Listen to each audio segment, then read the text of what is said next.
As Jessica stepped out of the motel room, the sun slipped beneath the horizon, covering the sky in a soft golden glow.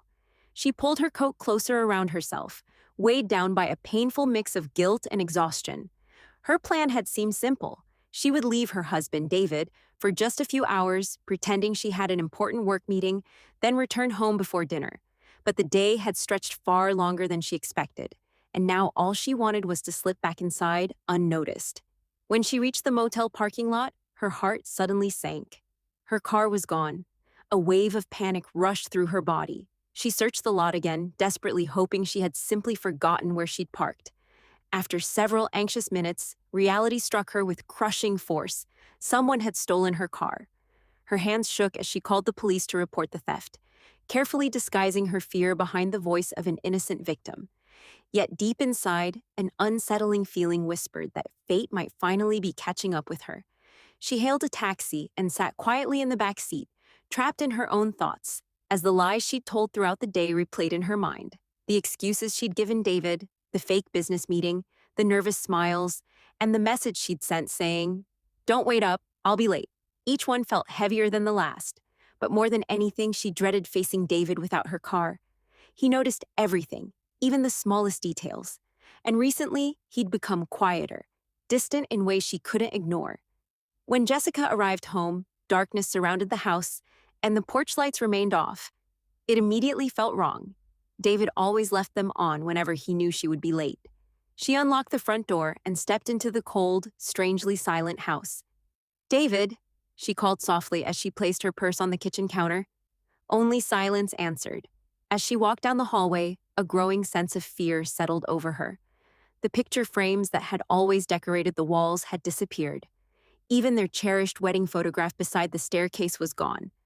Her heartbeat quickened as she hurried from room to room, opening drawers and closets.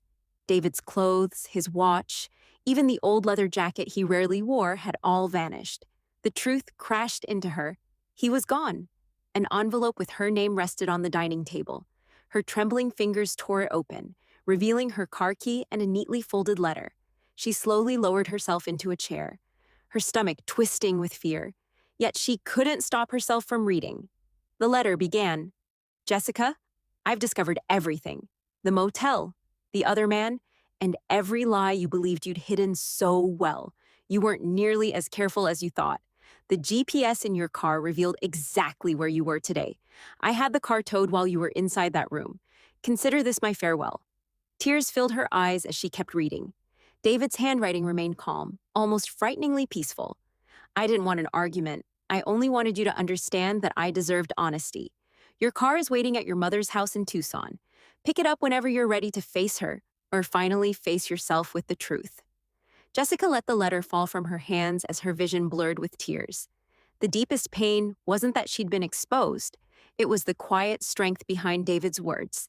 He hadn't shouted, broken anything, or demanded revenge. He had simply walked away, leaving her alone to live with the consequences of her own choices.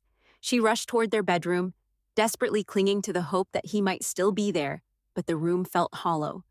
The closet door stood open, half empty, his side completely cleared.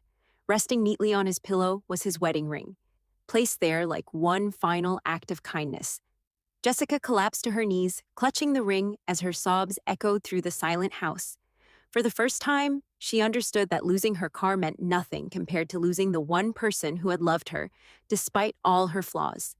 The guilt she had buried for so long finally overwhelmed her, leaving her breathless beneath the weight of the truth she had refused to face.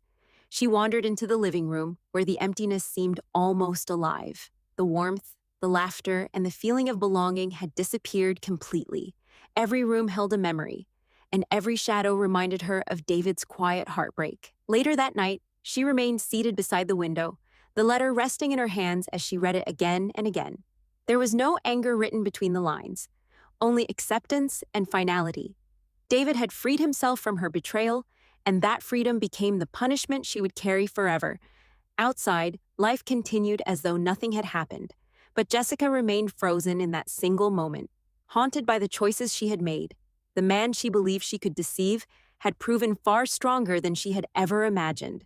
Her car could be recovered from her mother's house, but her peace, her marriage, and the future they once shared were lost forever. Sitting alone in the darkness, she finally realized that the greatest loss had never been a stolen car or any material possession. It was the unbearable weight of her own actions, a truth she could no longer escape.